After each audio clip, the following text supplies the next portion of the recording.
A digital chess piece slides across the board, setting up a perfect play. But there is no mouse clicking and no hand moving a joystick. The player is Noland Arba, a quadriplegic who is controlling the computer using nothing but his thoughts. To understand how this is possible, we have to look at the brain's baseline biology. Even in a paralyzed patient, the brain still has roughly 86 billion neurons firing perfectly.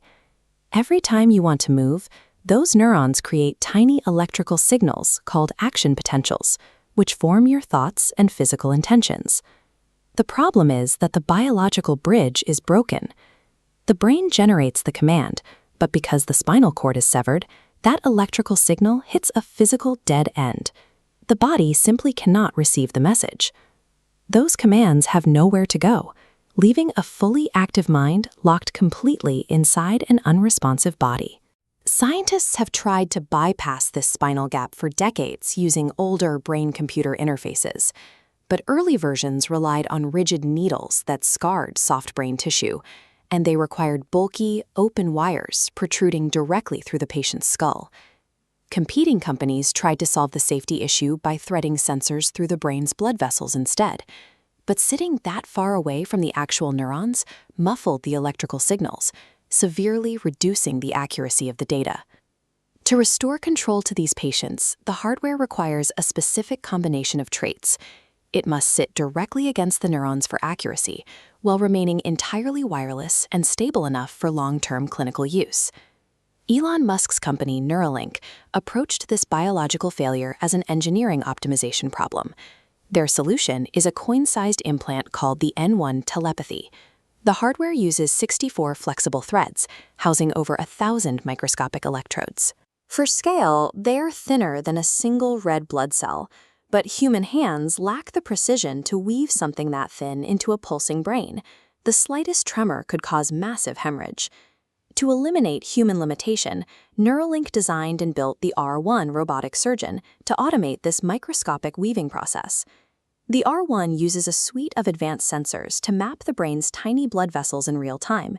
It calculates the safest routes, dodging the vasculature, and rapidly inserts the threads into specific target regions of the brain.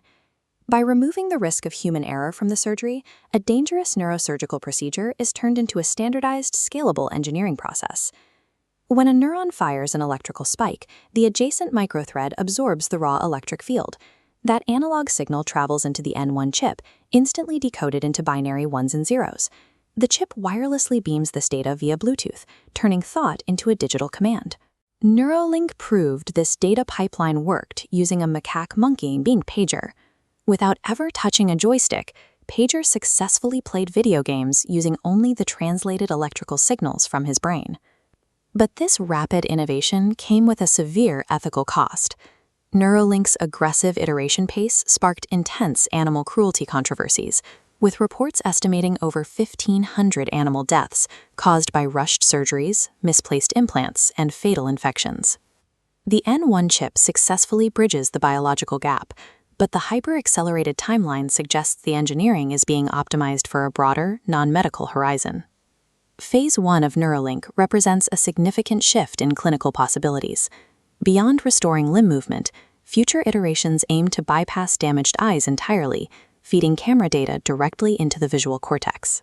While these medical breakthroughs are the current focus, Musk's long-term philosophy for this technology reaches toward a different objective: the survival of our species.